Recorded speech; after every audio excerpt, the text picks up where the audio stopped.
Let's rip the bandage off right now, and let's pour some salt on the wound while we're at it, because some truths need to sting to be understood. One of the most uncomfortable, yet fundamental, truths about female attraction, the kind most men spend their lives denying, is that a woman does not secretly crave the man who begged for her to stay. She doesn't fantasize about the guy who pleaded for closure or wrote long, heart-spilling texts in the dead of night, laying his soul bare on her digital doorstep. No, what truly haunts her, what keeps her awake at 2 a.m. staring at a blank ceiling, what makes her question her own judgment and worth, is the man who walked away without looking back.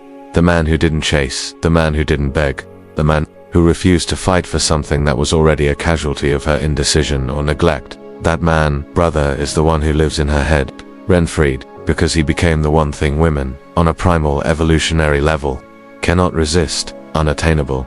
When something is unattainable, its perceived value skyrockets. It doesn't change in its essence, but its unavailability makes it a prize. This is not a modern phenomenon. It's rooted deep in our evolutionary psychology. For millennia, a female's biological imperative has been to secure a high-value mate, one who demonstrates strength, resourcefulness, and emotional resilience, traits that signal he can protect and provide for her and potential offspring. A man who crumbles when she withdraws signals the opposite. He communicates dependency, emotional fragility, and a lack of other options. But the man who walks away, he sends a powerful, subconscious signal. My survival and happiness are not dependent on you. I have other options. I have a mission. I have a life that is so compelling that your absence, while perhaps disappointing, is not debilitating. This self-sufficiency acts as the ultimate form of pre-selection. She doesn't need to see you with other women. Your ability to leave her behind implies that you are a man other women would want. You become a limited edition artifact in a world of mass-produced men. This is the advanced level of female nature that most men will never comprehend, because they are hopelessly trapped in the logic of their own emotions. They think, if I just show her how much I care, how much she means to me, she will surely recognize my value and come back. But a woman's attraction is not governed by a spreadsheet of pros and cons. It is a visceral, emotional, and often contradictory force. She may logically tell herself and her friends that she desires a kind, available man who showers her with constant affection. But her biology, the ancient wiring in her brain, craves the man who is sovereign, the man who is complete without her, the man whose identity is not tethered to her validation. This man represents power, freedom, security, and most importantly, mystery. Women are obsessed with mystery. It's a puzzle her mind feels an innate compulsion to solve. This is tied to a psychological principle known as the Zeigarnik effect, which states that people remember uncompleted or interrupted tasks far better than completed ones. The man who pleads, explains, and begs for closure is completing the task. He's neatly tying up the emotional loose ends, leaving nothing for her to wonder about. But the man who walks away leaves the story unfinished. He creates an open loop in her mind, and she is psychologically forced to replay it over and over, trying to find a resolution that you never gave her. When you stop trying to explain yourself, when you cease updating her on your emotional state, when you stop reacting to her coldness, you don't give her clarity. You gift her a maddening curiosity, and that curiosity quickly metastasizes into a full-blown obsession. The internal monologue is relentless. The initial questions, why doesn't he want me anymore? Why didn't he even try to reach out? Soon evolve into far more vivid and painful self-interrogation. She starts imagining scenarios. He must have found someone else, someone better, prettier, more interesting than me. Was he just pretending to care all along? Did I mean so little to him that he could erase me this easily? These questions are more addictive than love itself because they force her to turn inward, to question her own actions, to analyze her own worth. In that relentless mental loop, you have become her addiction, not her comfort. She isn't thinking about how much she misses your soft, available side. She's tormented by the quiet, unshakable strength you showed in your absence. She's not replaying your pleas. She's replaying her fatal mistake of thinking you were weak enough to be taken for granted. This is the profound sting of indifference. It's a wound that festers in a way anger or sadness never could, while other men are emotional janitors, frantically trying to clean up messes they didn't create. You become a fortress of calm, a symbol of emotional power. And that power, brother, is the magnetic north to which feminine energy is irresistibly and inevitably drawn. Let's be brutally real, most guys can't stomach this. The very thought of walking away without a final word feels like a betrayal of their feelings. Their ego screams for attention, for a final validation that they mattered. Their heart aches for closure. A final chapter to a story they can't accept is over. But here's the cold, hard truth. Closure is a lie you tell yourself to maintain, an illusion of control. You want to influence how she sees you one last time. You want her to validate your pain, to acknowledge your worth, to give you a soft landing from the fall. But the man who has truly mastered female nature knows he doesn't need any of that. He understands that genuine power isn't found in her response. It's found in his absence. You want to make her crave you. Stop being so damn available. Stop checking her stories. Stop liking her photos. Stop orbiting her world like a forgotten planet, a ghost haunting the periphery of her life. Pull back all of your energy, because a woman cannot miss a man who is still present. She can't crave you if she can still feel the faint tug of your emotional leash. But the second you vanish, truly vanish from her emotional radar, when the craving ignites, not because she suddenly realizes she loves you, but because you triggered the one thing she can't resist, the primal, spirit urge to reclaim what walked away from her. This isn't about playing games, it's about understanding the fundamental physics of human attraction. Every man who has experienced true growth remembers the moment he finally stopped chasing. It wasn't a single dramatic event, but a quiet, internal shift. The moment he said, enough. The moment he deleted the conversation thread not out of anger, but out of a need for peace.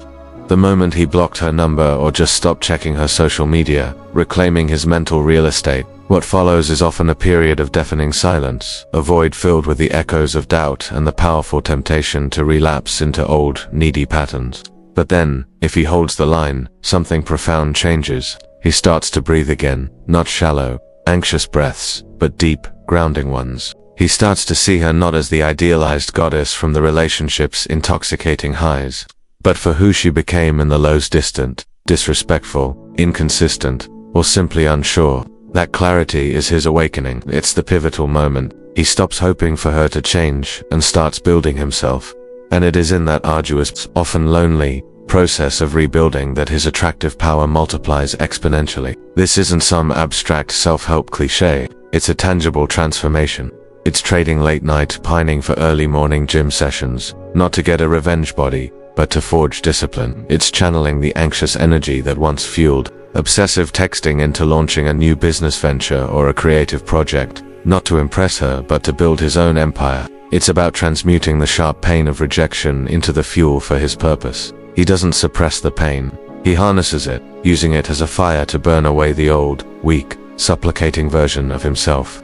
When you have truly moved on in this manner, your glow becomes undeniable. It's not something you can fake. Women, and people in general, can feel that shift in your energy. It's in your straightened posture, your steady gaze, the calm deliberation in your voice, the newfound absence of neediness in your eyes, and it's that version of you, the one who doesn't look back, that women will chase with a hunger they can't even articulate.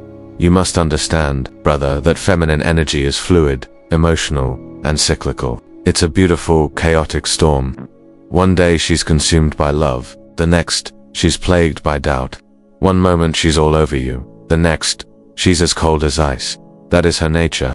Your power lies not in matching her fluidity, a chaotic storm yourself, but in being the unshakable mountain that is unchanged by her weather. When she pulls away and you pull back twice as hard in a panic, she feels a sense of control. You have failed her subconscious test. But when she pulls away and you stand still, your feet planted firmly in your own purpose, that's when her entire emotional system starts to glitch. Now, she can't predict you. She can't manipulate the outcome with her withdrawal. She can't use her silence as a tool to reel you in. And that uncertainty is the fertile ground where the seed of craving is planted. She begins to chase, not because you played a clever trick, but because she feels the genuine, terrifying loss of a man who no longer requires her presence to be whole. You have become emotionally sovereign. Let's take this deeper. Why, exactly, do women crave the man who doesn't want them back? It taps directly into the hypergamous instinct, the drive to seek a mate of higher value. The man who has rebuilt himself is of higher value. He is more resilient, more resourceful, more emotionally stable, and more focused than the man she left. Her primal instincts recognize this upgrade, even if her conscious ego resents the reason for it. She is now haunted by the ghost of future she could have had with this superior version of you. The regret isn't just about losing you, it's about fumbling the bag on her own potential happiness. When she eventually reaches out hand, she often will with a tentative "hey stranger" or a nostalgic "remember when." It's rarely a genuine bid for reconciliation, it is a test. It's an ego-driven mission to see if she can still get a reaction, to soothe the wound of your indifference, to confirm that she still holds some power over you. The truly detached man recognizes this bait for what it is and does not bite. He sees it not as an opportunity, but as a distraction from his path. You will ruin a woman's ego not by insulting her, not by blocking her in a fit of rage, but by living so well, so unbothered that she begins to wonder if she ever truly mattered. That is the sting that hits the hardest, not because you were cruel, but because you were indifferent. And indifference is the final, most potent form of detachment. It communicates a powerful message. I didn't move on because you left. I moved on because I grew. When she sees that, when she realizes she no longer has emotional access to you, that's when she starts craving what she used to overlook. But by then, you'll be gone.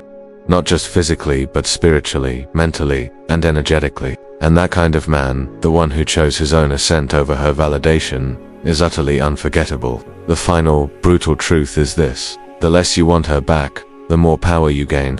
Every ounce of energy you redirect toward your mission, your health, and your growth becomes the very gravity that pulls the world toward you. Not just women, but opportunities, respect, and a deep sense of inner peace. You no longer chase, you attract. And when a woman realizes you don't want her back, she starts to ask herself why. In that question, you become her obsession. But here's the twist you never saw coming. You no longer care. You're already free. And that, ultimately, is the final reward of masculine detachment. Everything may chase you, but nothing owns you. You have become the king of your own inner world, and the return of a past queen is no longer the prize, because you are already wearing the crown.